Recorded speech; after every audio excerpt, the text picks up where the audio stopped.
నిత్యం అంతర్గత ఘర్షణలు, ఆందోళనలు, రాజకీయ అస్థిరత, సైన్యం ఆధిపత్యం.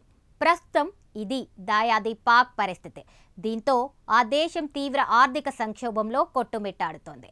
కనీసం దేశ ప్రజల నీటి అవసరాలను కూడా తీర్చే పరిస్థితిలో లేని పాక్ సాగునీటి కష్టాలు మామూలుగా లేవు. దీంతో గాచారం వస్తే గాడిద కాళ్ళు పట్టుకున్నట్టు అన్న సామెతను నిజం చేస్తుంది పాక్. సంక్షోభ పరిస్థితుల నుంచి బయటపడడానికి సరికొత్త వ్యాపారాన్ని చేపట్టింది. అదే చైనా కోసం తమ దేశంలో భారీ సంఖ్యలో గాడిదలను పెంచడం. దీనికోసం పాకిస్తాన్ చైనాతో 328 కోట్ల ఒప్పందం చేసుకుంది. ఈ ప్రాజెక్టులో భాగంగా పాకిస్తాన్ వ్యాప్తంగా 40 ఫామ్లను ఏర్పాటు చేసి ఏటా 80,000 గాడిదలను ఉత్పత్తి చేయాలని టార్గెట్ పెట్టుకోవడం జరిగింది.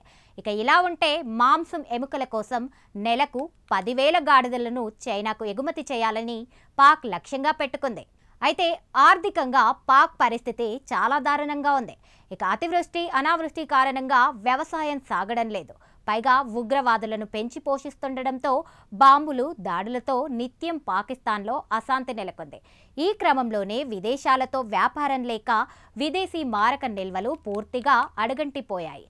దీంతో ఇతర దేశాలు, అంతర్జాతీయ సంస్థల వద్ద దాయాది దేశం అడుక్కు తింటోంది. ఆర్థికంగా తీవ్ర ఇబ్బందులు పడుతున్న పాకిస్తాన్కు డ్రాగన్ కంట్రీ గాడిదల వ్యాపారం రూపంలో భారీగా సహాయం చేయడానికి ముందుకు వచ్చింది. ఈ నేపథ్యంలోనే చైనా సహకారంతో పాకిస్తాన్ కొత్త వినూత్నమైన వ్యాపార రంగాన్ని అభివృద్ధి చేస్తోంది. పాక్ చైనా ఎకనామిక్ కోఆపరేషన్ కింద చైనా కంపెనీ సింగ్యంగ్ సుమారు $37 మిలియన్, అంటే మన భారత కరెన్సీలో సుమారు 328 కోట్లు పెట్టుబడి పెట్టనుంది.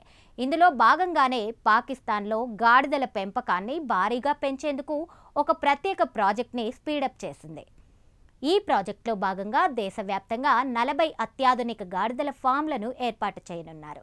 ఈ ఫామ్లలో ప్రతి సంవత్సరం 80,000 గాడిదలను పెంచాలని లక్ష్యంగా పెట్టుకున్నారు. అయితే గాడిద మాంసానికి చైనాలో ఫుల్ డిమాండ్ ఉంది.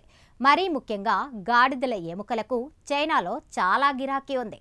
దీంతో మొదటి 3 నుంచి 5 సంవత్సరాల పెంపకం ప్రక్రియ పూర్తయిన తర్వాత ప్రతి నెల 10,000 గాడిదల మాంసాన్ని ప్రాసెస్ చేసి చైనాకు ఎగుమతి చేయాలని పాకిస్తాన్ భావిస్తోంది. అయితే ఈ ప్రాజెక్టులో భాగంగా ఉత్పత్తి అయ్యే గాడిద మాంసం ఎముకలను కేవలం ఎగుమతి కోసమేనని పాకిస్తాన్ స్పష్టం చేయగా, స్థానికంగా పాకిస్తాన్లో మాత్రం గాడిద మాంసం ఎముకలపై నిషేధం ఉంటుందని స్పష్టం చేసింది. ఇక గాడిదలను శాస్త్రీయ పద్ధతుల్లో వ్యవస్థీకృత పెంపకంతో పాకిస్తాన్ను గ్లోబల్ సప్లై చైన్లో ముఖ్యమైన భాగంగా మార్చవచ్చని అధికారులు భావిస్తున్నారు. దీనికోసమే పెషావర్లోని అగ్రికల్చర్ యూనివర్సిటీలో గాడిదల పెంపకం ప్రయోగశాలను కూడా ఏర్పాటు చేశారు. అయితే పాకిస్తాన్లో ప్రస్తుతం 52 లక్షల గాడిదలున్నాయి. ప్రపంచంలో అత్యధిక గాడిదలను కలిగిన 3వ దేశంగా పాకిస్తాన్ ఉంది. ఇలా ఉంటే గాడిద చర్మంతో చైనాలో సాంప్రదాయ ఔషధాలను తయారు చేస్తారు. గాడిద చర్మాన్ని ఉపయోగించి ఏజియావో అనే సాంప్రదాయ ఔషధాన్ని చైనీయులు తయారు చేస్తారు. ఈ ఔషధం రోగనిరోధక శక్తిని మెరుగుపరచడానికి, అలసట, కణితులను తగ్గించడానికి, రక్తహీనత చికిత్సకు సహాయపడుతుందని చైనీయులు నమ్ముతారు. ఈ ఏజియావో ఔషధానికి చైనాలో భారీ డిమాండ్ ఉంది. అయితే ఈ ఔషధ తయారీకి తగినన్ని గాడిదలు చైనాలో లేవు. దీంతో గాడిదల కోసం పాకిస్తాన్పై ఆధారపడుతున్నారు. మరోవైపు చైనా డీల్ కారణంగా పాక్లో గాడిదలకు విపరీతమైన డిమాండ్ పెరిగిందట. 5 ఏళ్ల క్రితం ఒక్కో గాడిద ఖరీదు 30,000గా ఉంటే ఇది కాస్త 2 లక్షలకు చేరింది.